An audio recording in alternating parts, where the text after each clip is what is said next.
नमस्कार मित्रांनो, 3P share मार्केटमध्ये आपल्या सर्वांचं पुन्हा एकदा मनपूर्वक स्वागत.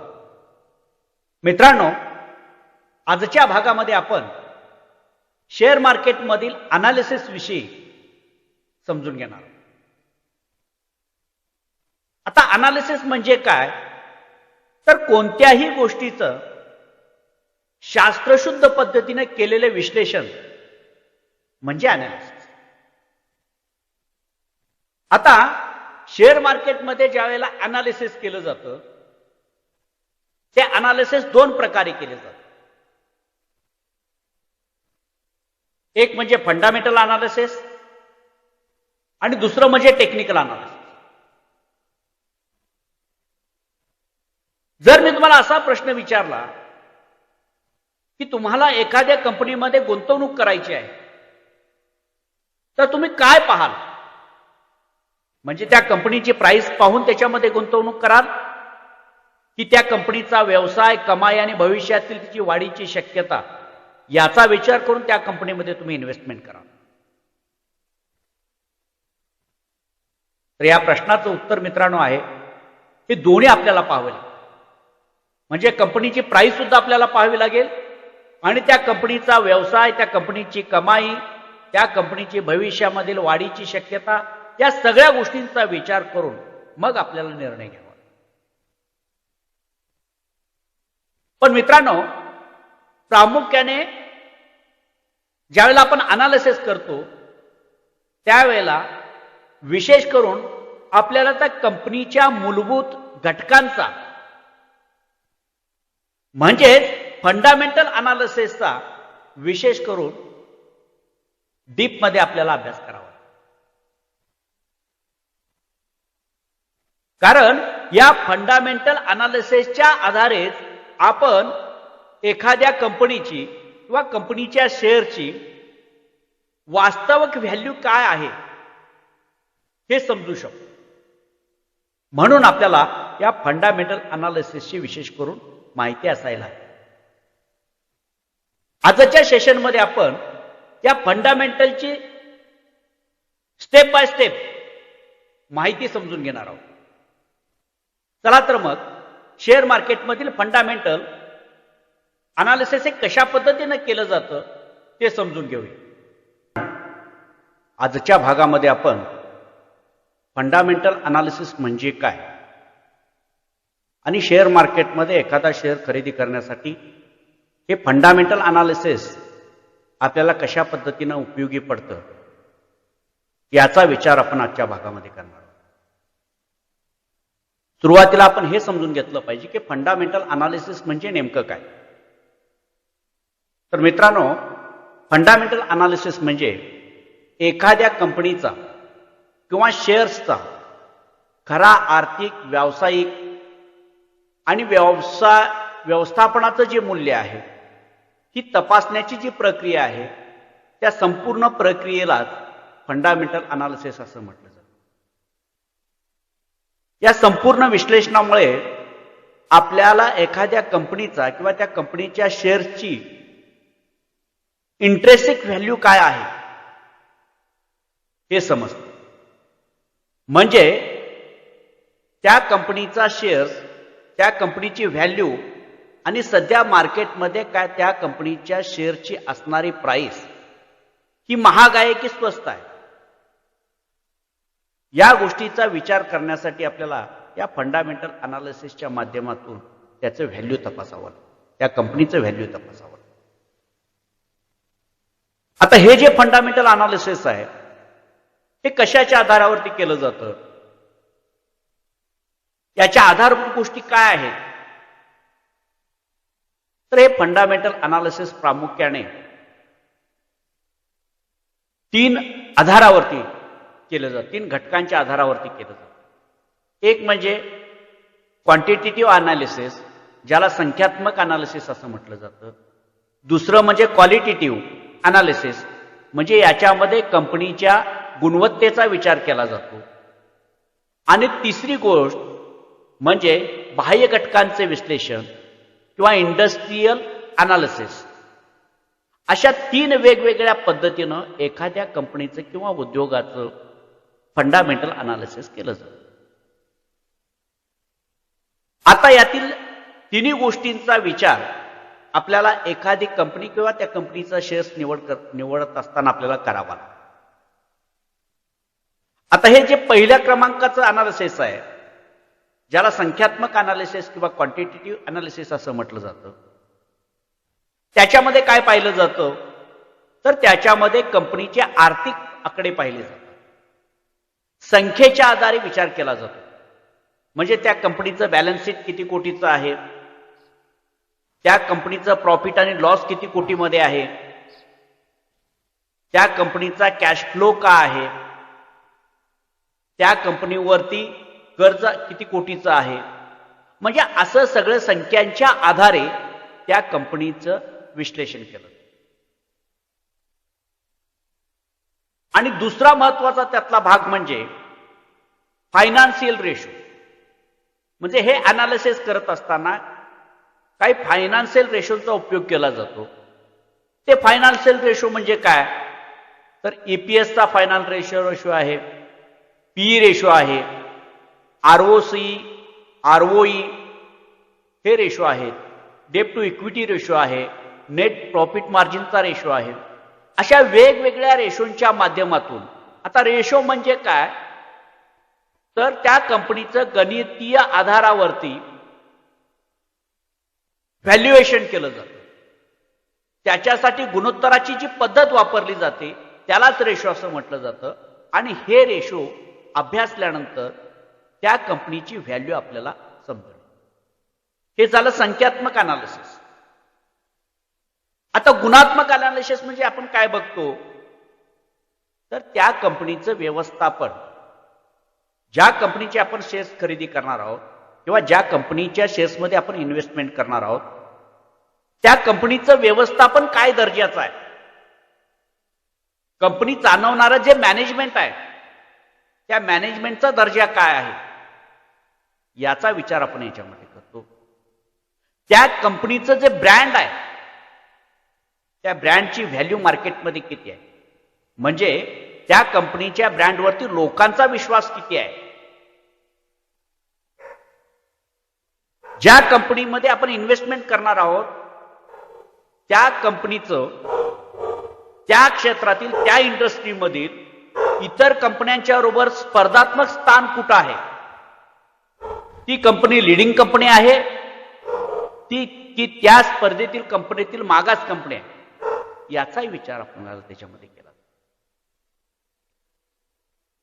त्याचबरोबर गुणात्मक विश्लेषणामध्ये हेही पाहिलं जातं की त्या कंपनीजवळ भविष्यातील व्हिजन काय आहे, भविष्यामध्ये कंपनीचे ग्रोथ किंवा विस्तार करण्याचा काय स्ट्रॅटेजी त्यांच्याजवळ आहे याचाही विचार याच्यामध्ये केला. याला गुणात्मक विश्लेषण असं म्हटलं. आणि मायक्रो किंवा इंडस्ट्रियल अनालिसिस ज्याला म्हणतो, जे तिसऱ्या क्रमांकाचा आहे, तिसरा आधारभूत घटक आहे, याच्यामध्ये देशातील एकंदरीत आर्थिक परिस्थितीचा विचार केला जातो, व्याजदराचा विचार केला जातो, सरकारची जी ध्येय धोरणं आहेत त्या सरकारच्या ध्येय धोरणांचा विचार केला जातो. त्याचबरोबर कंपनी ज्या उद्योग क्षेत्रामध्ये काम करते आहे, ज्या सेक्टरमध्ये काम करते आहे त्या सेक्टरची सद्यस्थिती मार्केटमध्ये काय पोझिशन आहे. उदाहरणार्थ आयटी सेक्टर असेल, एफएमजीसी सेक्टर असेल, बँक सेक्टर असेल, याचा सध्याच्या मार्केटमध्ये कोणता ट्रेंड चालू आहे याचा विचार आपल्याला या बाह्य घटकांच्या विश्लेषणामध्ये केला जातो. आणि या तिन्हींचं मिळून ज्यावेळेला आपण एखाद्या कंपनीचं विश्लेषण करतो त्यावेळेला ती कंपनी आपल्याला इन्व्हेस्टमेंटच्या दृष्टिकोनातून किती योग्य आहे हे आपल्याला त्या ठिकाणी समजून येईल. याच्यासाठी आपल्याला हे फंडामेंटल अनालिसिस आपल्याला करावं. आता हे 3 जे घटक आहेत या तिन्ही घटकांचा आपण स्वतंत्रपणे स्टेप बाय स्टेप अभ्यास करणार आहोत किंवा समजून घेणार आहोत. चला तर मग यातील एक एक भाग आपण समजून घेऊ.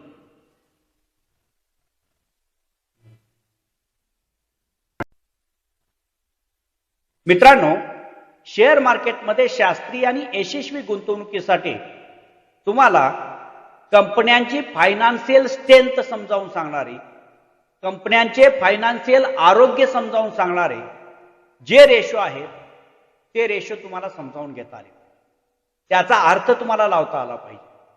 तर अशाच प्रकारे ज्या रेशोंच्या आधारे फायनान्शियल अनालिसिस केलं जातं असे काही महत्वपूर्ण 12 रेशोंचा अभ्यास आपण करणार आहोत किंवा 12 रेशो आपण समजावून घेणार आहोत.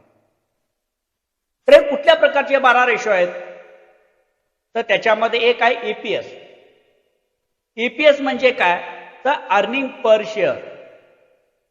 दुसरा रेशो आहे P ratio, price to earning ratio. तिसरा रेशो आहे पीबी रेशो म्हणजेच प्राइस टू बुक व्हॅल्यू. चौथा रेशो आहे आरओई, रिटर्न ऑन इक्विटी. पाचवा रेशो आहे ROC, return on capital employed. सहावा रेशो आपण तो सहावा रेशो आहे नेट प्रॉफिट मार्जिन. सातवा रेशो ग्रॉस प्रॉफिट मार्जिन. आठवा डेट टू इक्विटी रेशो. नववा इंटरेस्ट कव्हरेज रेशो. त्या पुढचा रेशो आहे करंट रेशो. त्या पुढचा रेशो क्विक रेशो. आणि 12 आणि शेवटचा रेशो आपण जो पाहतो तो म्हणजे डिव्हिडंड यील्ड. या प्रकारे वेगवेगळ्या 12 रेशोच्या आधारे एखाद्या कंपनीची फायनान्शियल स्ट्रेंथ काय आहे हे आपण चांगल्या पद्धतीने काय करू शकतो, समजू शकतो. तर या प्रत्येक रेशोचं स्वतंत्रपणे विश्लेषण, या रेशोंच्या माध्यमातून कशा पद्धतीने अनालिसिस केलं जातं, त्याची सूत्र कोणती आहेत आणि त्याचे पॉझिटिव्ह आकडे हे काय आहेत हे आपण समजून घेणार आहोत. यातील पहिला रेशो आहे ईपीएस. ईपीएस म्हणजे अर्निंग पर शेअर. अर्थात एखाद्या कंपनीचा प्रति शेअर पाठीमागे किती नफा कमावू शकते ही क्षमता मोजण्याचं सूत्र किंवा रेशो म्हणजेच ईपीएस. ईपीएस म्हणजे काय? तर कंपनी एका शेअर पाठीमागे किती नफा कमावू शकते हे समजण्याचं सूत्र. फायनान्शियल रेशो म्हणजेच ईपीएस. याचं सूत्र काय? तर याचं सूत्र नेट प्रॉफिट भागिले टोटल शेअर्स. म्हणजे कंपनीनं जे टोटल नफा मिळवलेला आहे तो नफा भागिले त्या कंपनीचे जे शेअर्स आहेत ते शेअर्स, यातून जे उत्तर निघेल तो म्हणजे ईपीएस. आता उदाहरणाच्या सहाय्याने आपण समजू. समजा एका कंपनीचं नेट प्रॉफिट आहे 10 कोटी. एका कंपनीचं नेट प्रॉफिट आहे 10 कोटी आणि त्या कंपनीचे टोटल शेअर्स आहेत 1 कोटी. कंपनीचा नफा किती आहे? 10 कोटी आणि कंपनीचे टोटल शेअर्स किती आहेत? 1 कोटी. आता एपीएसच्या सूत्रानुसार 10 कोटी प्रॉफिट भागिले 1 कोटी शेअर्स याचं उत्तर येतं 10 रुपये प्रति शेअर. याचं उत्तर येतं 10 रुपये प्रति शेअर. म्हणजे कंपनी नफा कमवते 10 कोटी आणि हा जो नफा कमवलेला आहे 10 कोटी, या 10 कोटी नफ्याची विभागणी त्या कंपनीच्या 1 कोटी शेअर्समध्ये जेव्हा केली, त्यावेळेला प्रति शेअर पाठीमागे 10 रुपयाचा नफा दिसून आला. हा त्या कंपनीचा ईपीएस. हा त्या कंपनीचा ईपीएस. आता या ईपीएसचा अर्थ कसा लावायचा? तर ज्या कंपनीचा ईपीएस जास्त असेल, जर कंपनीचा ईपीएस जास्त असेल तर ती कंपनी चांगल्या प्रकारची कमाई करते आहे, चांगल्या पद्धतीचे रिटर्न्स देते आहे, असं आपण समजू शकतो. आणि ज्या कंपनीचा ईपीएस हा कमी असेल, ती कंपनी रिटर्न्स देण्यामध्ये कमकुवत आहे, असा निष्कर्ष आपण काढू शकतो. म्हणजे ईपीएस कमी असणाऱ्या कंपन्यांच्या मध्ये इन्व्हेस्टमेंट करणं थोडंसं धोकादायक किंवा रिस्की ठरू शकतं. परंतु केवळ ईपीएसच्या आधारे, एकाच रेशोच्या आधारे गुंतवणुकीचा निर्णय आपण घेत नाही. ईपीएस बरोबर इतर रेशोंची सुद्धा तुलना करून कंपनीची फायनान्शियल स्ट्रेंथ तपासली जाते. तसेच कंपनीचा ईपीएस हा केवळ एका वर्षाचा पाहिला जात नाही, तर तो ईपीएस हा दरवर्षी वाढताना दिसतो का, हे सुद्धा आपल्याला पाहावं लागतं. आणि जर हा ईपीएस प्रतिवर्षी वाढताना दिसत असेल, तर त्या कंपनीमध्ये प्रति शेअर रिटर्न्स देण्याची क्षमता, चांगले रिटर्न्स देण्याची क्षमता आहे, असं आपण समजू शकतो. आणि अशा कंपन्यांच्या मध्ये आपण इन्व्हेस्टमेंटसाठी निवडू शकतो. हा ईपीएसचा सर्वसाधारण. आता मगाशी सांगितल्याप्रमाणे केवळ ईपीएसच्या आधारे आपण गुंतवणुकीचा निर्णय घेत नाही. ईपीएस बरोबरच इतर रेशोंचा तुलनात्मक अभ्यास करून त्याच्यानंतर मग आपण त्या कंपनीमध्ये गुंतवणूक करायची की नाही या फायनल निर्णयापर्यंत येऊन पोहोचतो. परंतु ईपीएसच्या माध्यमातून इतकं आपल्याला समजतं की ज्या कंपनीचा ईपीएस जास्त आहे, ती कंपनी चांगली रिटर्न्स देण्याची क्षमता असलेली कंपनी आहे. आणि ज्या कंपनीमध्ये ईपीएस कमी दिसून येतो, अशी कंपनी आपल्याला गुंतवणुकीसाठी रिस्की ठरू शकते, इतका सामान्य अर्थ आपण याच्यामधून काढू शकतो.